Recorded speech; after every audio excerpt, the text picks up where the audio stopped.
Jésus, avec toi dans le désert.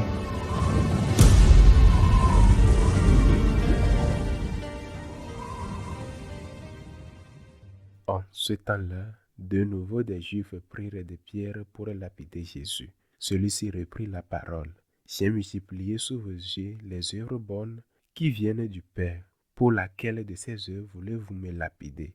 Ils lui répondirent, ce n'est pas pour une œuvre bonne que nous voulons te lapider, mais c'est pour un blasphème. Tu n'es qu'un homme et tu te fais Dieu.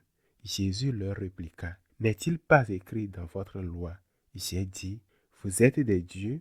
Elle les appelle donc des dieux, ceux à qui la parole de Dieu s'adressait, et l'écriture ne peut pas être abolie.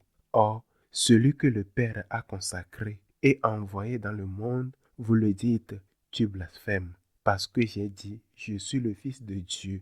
Si je ne fais pas les œuvres de mon Père, continuez à ne pas me croire. Mais si je les fais, même si vous ne me croyez pas, croyez les œuvres. Ainsi, vous reconnaîtrez et de plus en plus que le Père est en moi et moi dans le Père. Eux cherchaient de nouveau à l'arrêter, mais il échappa à leurs mains. Il repartit de l'autre côté du Jourdain, à l'endroit où, au début, Jean baptisait, et il y demeura.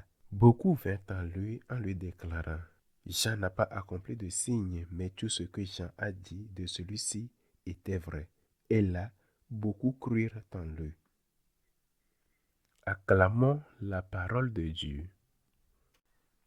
Aujourd'hui, selon la tradition, l'Église nous invite à méditer sur la très sainte Vierge Marie à l'approche de la mort de notre Seigneur. C'est le jour de la Vierge des douleurs, ce vendredi que l'on appelle, du moins en Espagne, le vendredi de la Passion, distinct du vendredi saint. Dans 2 jours, ce sera déjà le dimanche des Rameaux et notre regard doit se tourner vers la Vierge, je l'espère.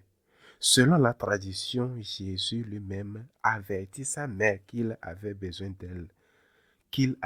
d'elle à Jérusalem, qu'il a besoin de sa compagnie. Il ne l'a pas expliqué clairement, mais il n'en fallait pas beaucoup pour qu'une mère comprenne si son fils l'appelait ou a besoin d'aide. C'est que la fin était proche. C'est de la même manière que nous désirions dire adieu à ceux que nous aimons. Lorsqu'ils sont encore en vie mais gravement malades, on quitte, on entreprend de longs voyages pour être auprès d'eux à l'ultime moment. Jésus avait besoin de sa mère et la Vierge avait besoin de voir et d'embrasser son fils.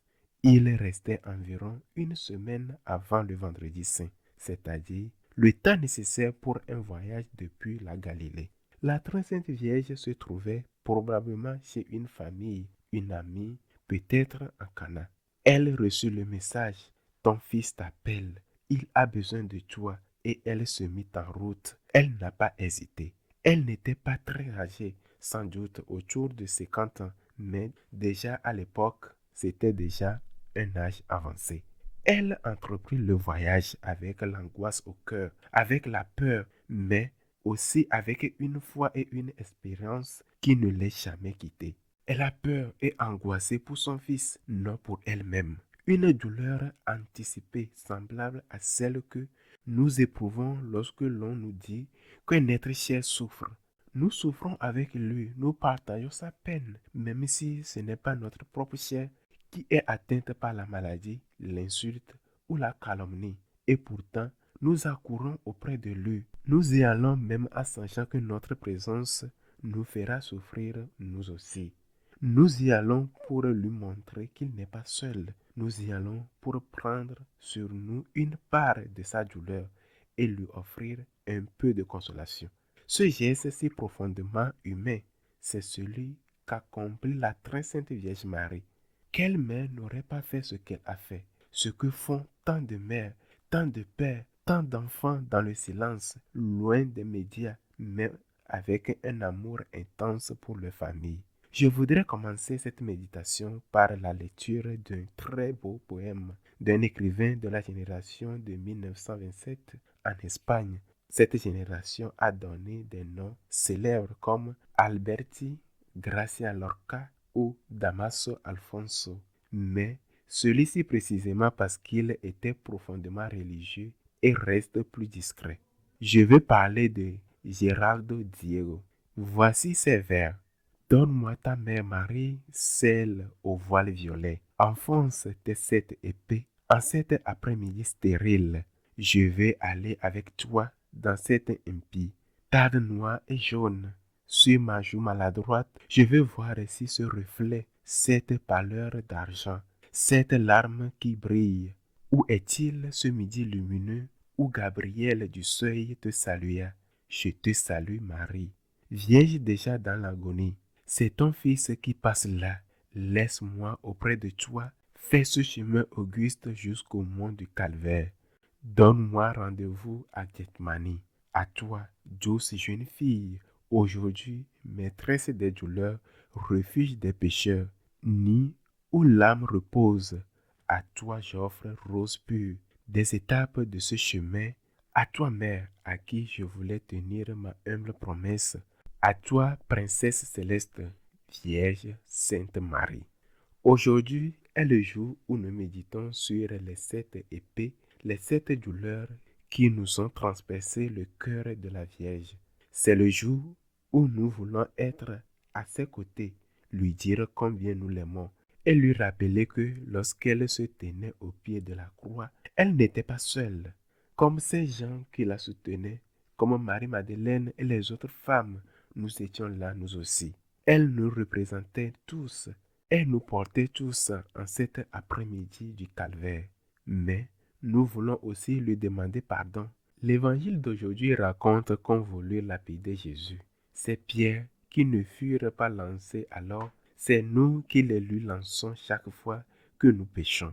Les 7 douleurs de Marie, c'est cette épée qui ont transpercé son cœur. C'est nous qui les avons brandies.